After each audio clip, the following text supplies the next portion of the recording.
Everyone. Found an interesting article at the Denver Post. It says here, Kyrie Irving's flat Earth comments reveal the danger of science denial. Ooh, dangerous. So now they're going to be labeling flat earthers as dangerous, kind of aligns with the climate change deniers.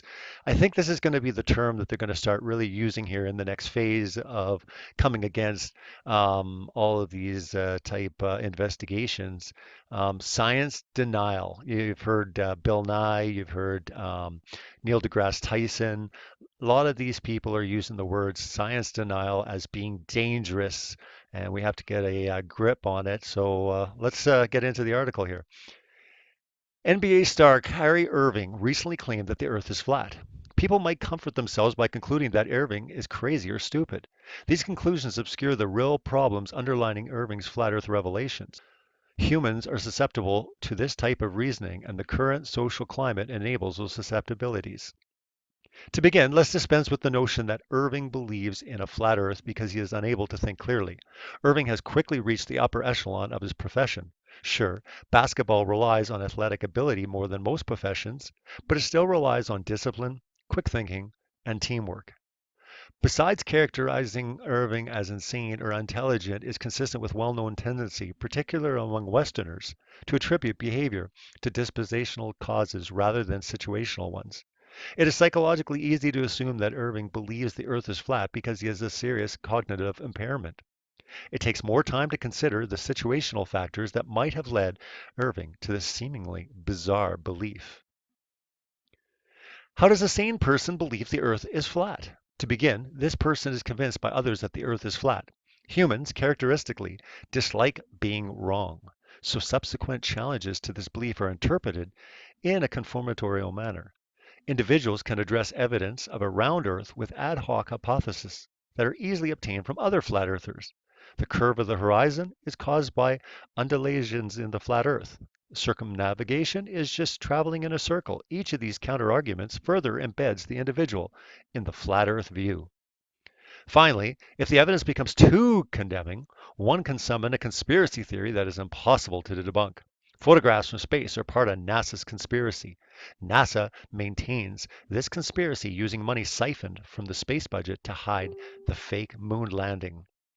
These arguments seem crazy to those who believe the Earth is a globe, but people routinely fall victim to fundamentally similar thinking in other scientific domains.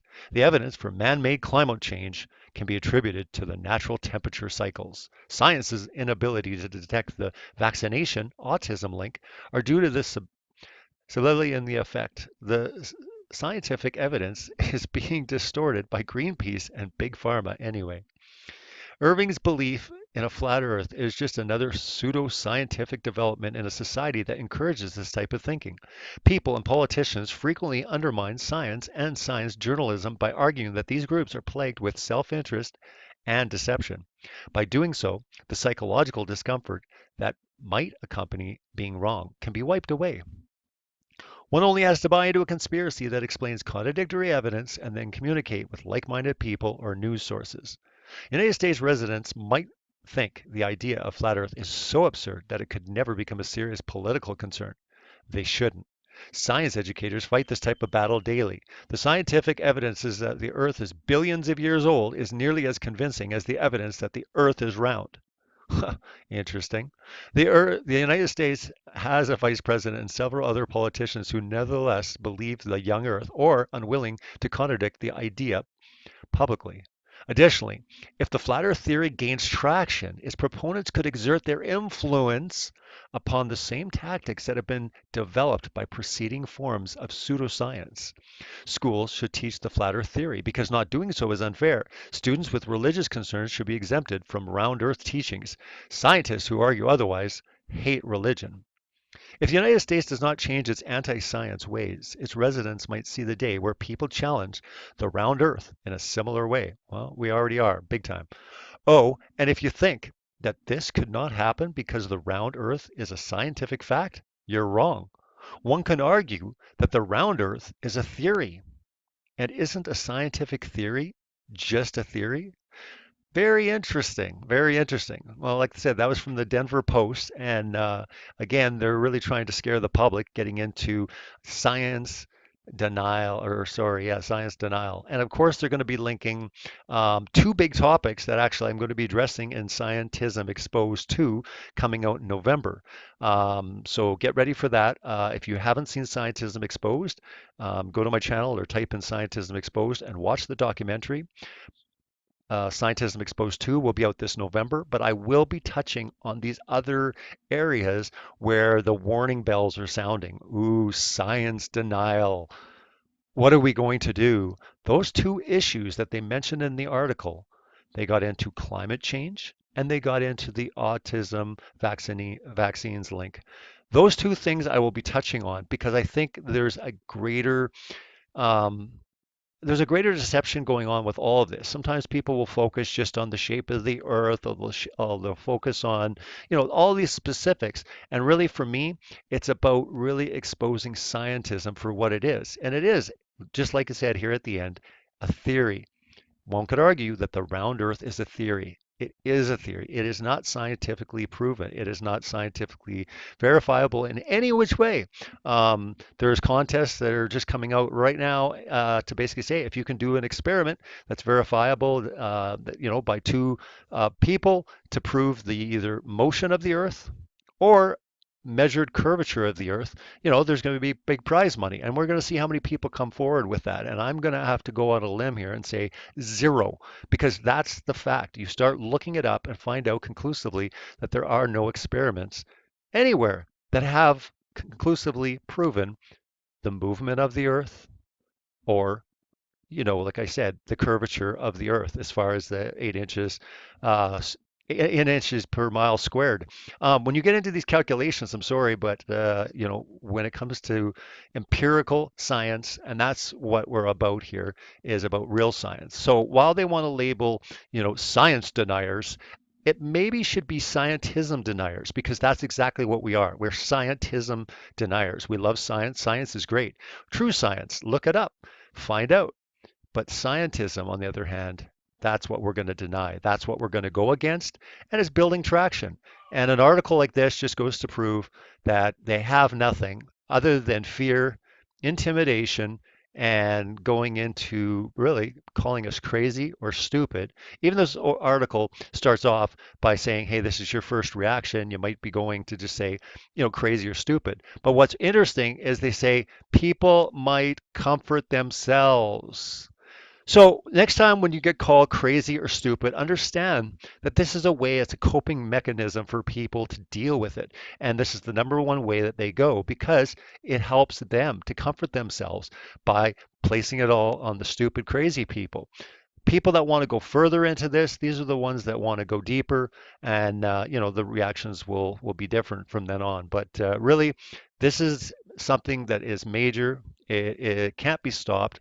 It's blowing up. People are going to have to address it, whether it comes to everything we've been taught, when it comes down to our cosmology, everything we've been taught as far as the solar system and the stars and all these sort of things, which I'm going to expose in Scientism Exposed too. A lot deeper. Follow me on the journey. And we are going to get into climate change and the whole vaccines, autism link, because there definitely is. You had Robert De Niro just come out recently talking about definitely he thinks his son was damaged through vaccinations. Hopefully this is going to bring up more discussion around these type of topics, but really we're dealing with an article lumping all this together. So understand that if you're researching, vaccines and autism link, or you're looking into the lies of the whole climate change, or used to be global warming. Notice how they never is called global warming anymore. It's always climate change because global warming was a hoax, and it was, the whole what was it, climate gate or whatever it was, where they exposed, fudging all the numbers trying to make it hotter. So they changed it to climate change because that's the one thing. Sure, the climate changes. We all agree on that. What we don't agree is that man is creating these, climate changes. So, anyways, when you start following the money, when you start following the agendas, you see that all this stuff is, just lies and lies and lies. What I think they're going to do with the whole flat earth thing is they're really going to try to ridicule it, saying, hey, if you believe in any conspiracy, you must be a flat earther. And I think some people are going to reject that and they're going to get really upset because they don't want to be linked as a flat earther. But really, you need to stop looking, you need to stop listening to these people. You need to start using your mind, looking into them, because something like this, when they're coming out with it and saying these comments are revealing the danger of science denial, right there. Kyrie Irving's flat earth comments reveal the danger of science denial. Not sure what danger they're talking about, but they're using terms like that. So they always start talking, science denial terrorists. We might be in a bit of trouble at that point because they'll be labeling us definitely, major caution with the public. But as it stands right now, you need to research these things, look into them. You're going to see more and more stuff coming out and people writing articles just like this. They're going to be warning people it's dangerous. You can't do this. Society is going to implode. And again, like I said, people are going to call you crazy and stupid because that's the first way they do to comfort themselves. So really, it's kind of a selfish act. So don't even take it too personally because really they're just having a hard time dealing with it. But the people that really want to go deeper into it understand there's something bigger going on. There is a psychological warfare that has happened. There's a major deception that's gone on. People are waking up. People are doing the research. Get ready. 2017 is going to be a huge year. We got the Flat Earth International Conference happening in Raleigh, North Carolina, November 9th and 10th. We've got some major sports stars. We got different people. And really, all they're doing is they're sitting and they're going to these videos. They're starting to look. They're starting to ask the questions. And yet, the scientism community are warning danger, danger. But really, there's no danger. Use your mind, look into it, expose the world's lies, celebrate truth. Take care.